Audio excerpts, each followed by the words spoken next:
Hai semua para penggila catur, kembali lagi di channel Mesin Catur. Bersama saya, Bang Kemal. Kalian semua bisa menyingkat nama saya menjadi Bang Ke. Untuk video hari ini, kita akan belajar mengenai pertahanan binoni yang powerful dari sang penyihir, Mikhail Tal.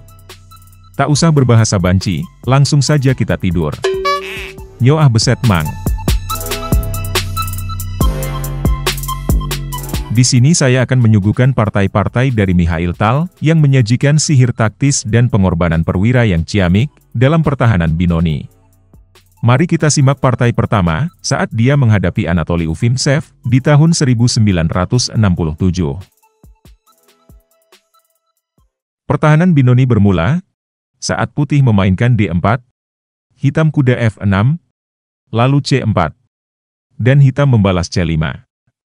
Inilah yang disebut dengan pertahanan binoni. Tanggapan putih yang paling populer selanjutnya adalah, pion lewati pion menghindari pertukaran, lalu Tal merespon E6, kuda C3, pion ambil pion, dan pion ambil balik, mempertahankan keunggulan pion di petak tengah.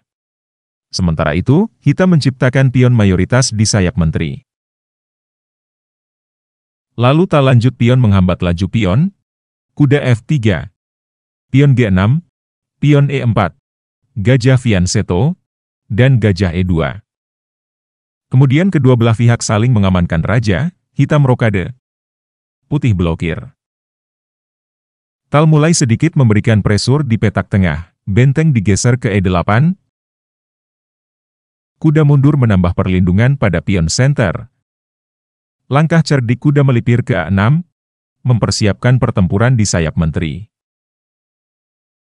Lalu putih membuat langkah profilaksis.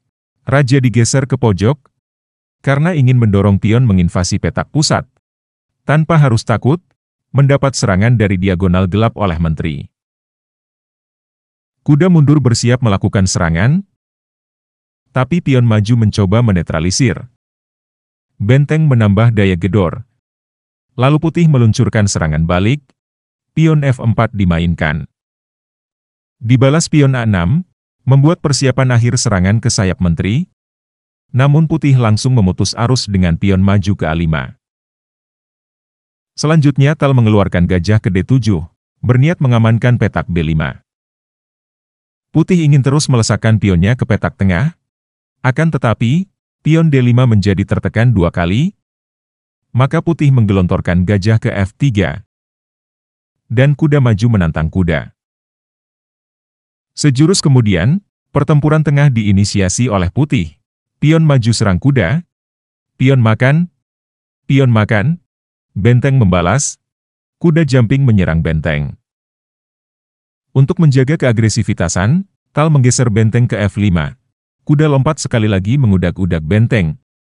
Benteng naik ke F4. Kuda terus membuntuti. Setelah benteng mingser ke H4, putih tetap konsisten mengintimidasi benteng. Kali ini pion yang ditugaskan. Sebenarnya, benteng mempunyai tempat yang aman untuk berlabuh. Akan tetapi, di sini Tal membuat langkah kejutan, dia menaruh benteng di E4. Membiarkan gajah menikmati santapan yang gurih-gurih nyoy, gajah melahap benteng dengan tampang sumringah. Lalu kuda menangkap gajah, kuda jumping ke F4. Disusul kuda D4. Menutup petak F3. Karena gajah akan melakukan serangan terhadap benteng, yang menjaga petak F2, dari sebuah garpuan menyakitkan terhadap raja dan menteri.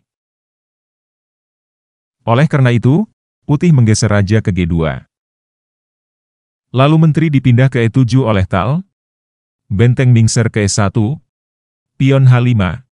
Benteng A3 menjaga kuda, dan benteng berbaris bersama atasannya, membuat teror di file A. Lalu kuda mundur menyerang kuda hitam yang sangat mendominasi di tengah. Dibalas dengan langkah fantastis, gajah naik menyerang raja, skak.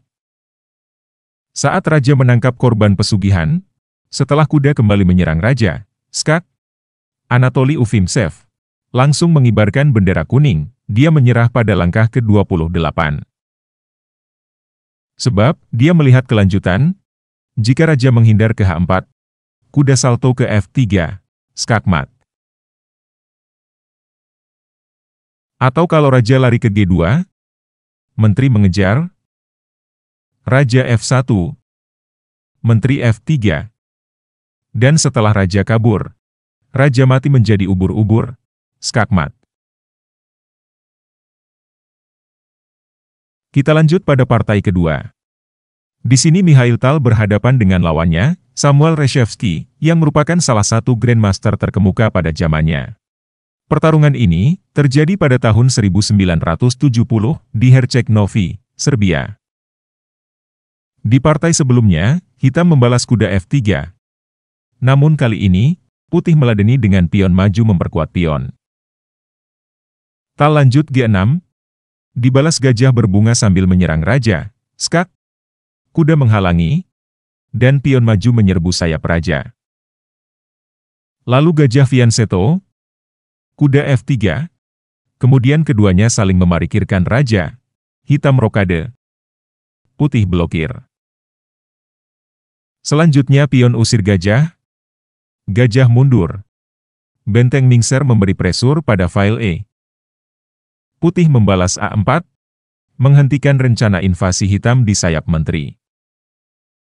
Lalu Tal membuat langkah defleksi, pion didorong menyerang gajah, sekalian memberi tempat buat kuda lompat ke C5, gajah mundur ke belakang, dan tetap menjaga pion tengah, kuda salto menambah tekanan. Tak mau terus-terusan ditekan, putih memilih menekan balik, pion maju menyerang kuda. Kuda lari ke G4, sebuah langkah licik dari Mikhail Tal. Karena jika pion ambil pion, kuda akan manuver ke D3, memberi bantalan buat kembarannya menekan petak F2, saat menteri menyerang raja, di B6.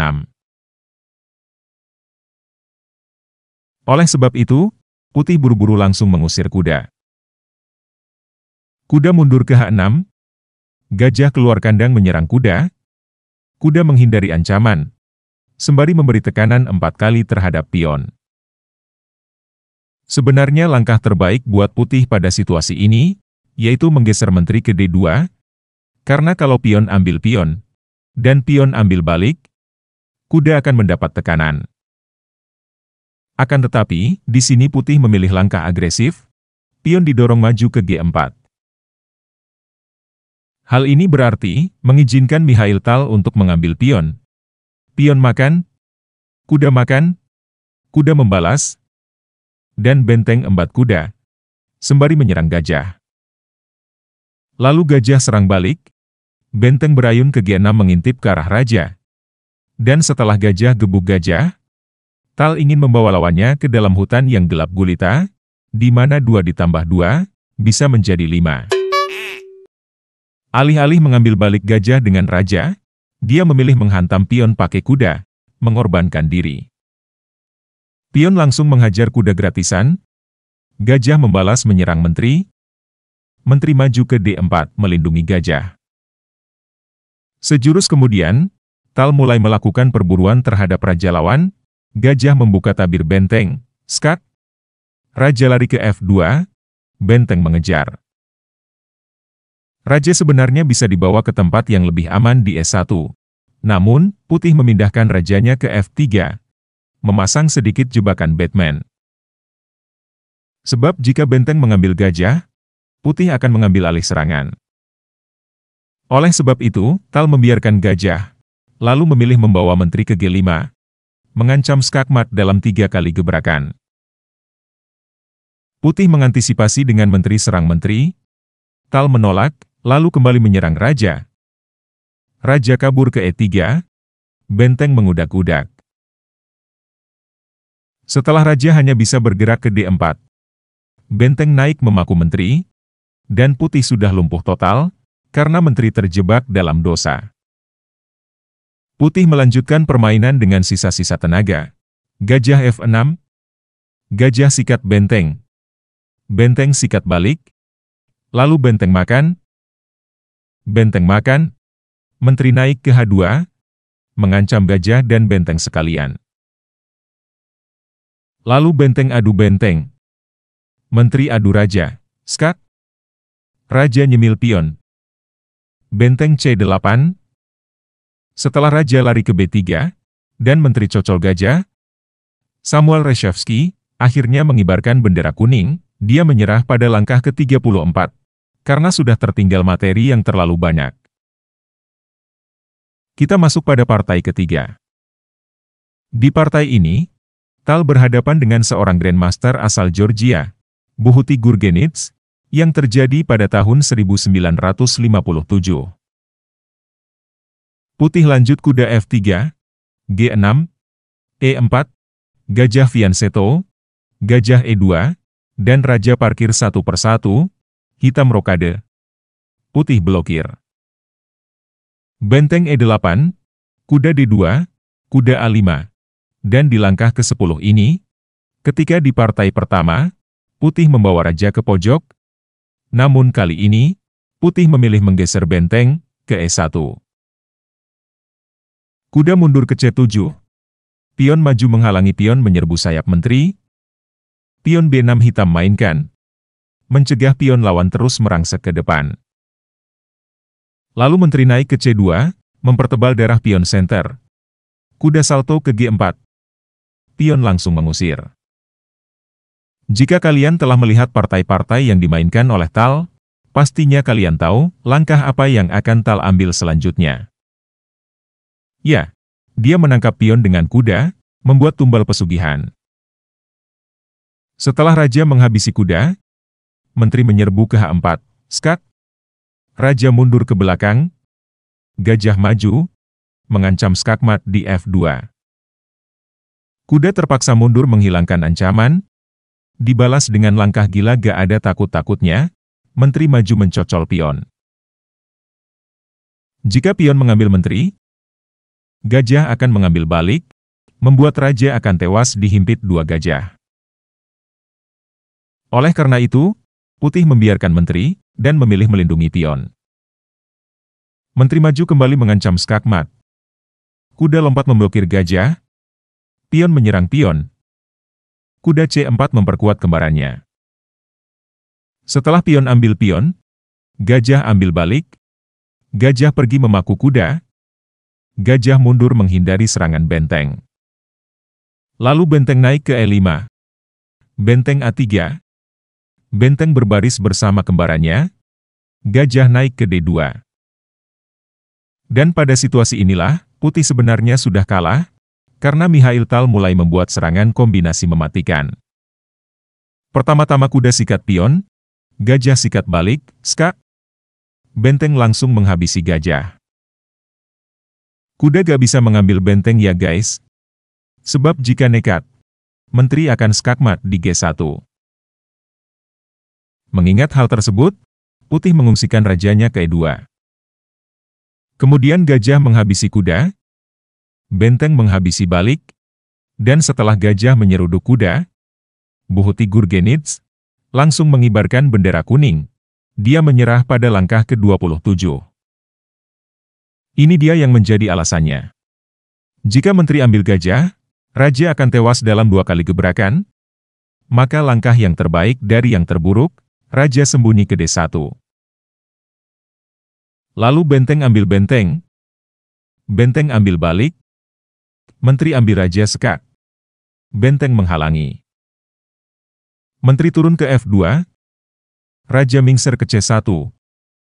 Setelah gajah menyerang menteri, menteri menghindar. Menteri cocol benteng kembali skak.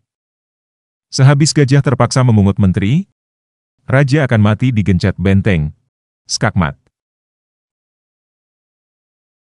Kita masuk pada partai keempat. Tapi kita akan menyaksikan pada video selanjutnya.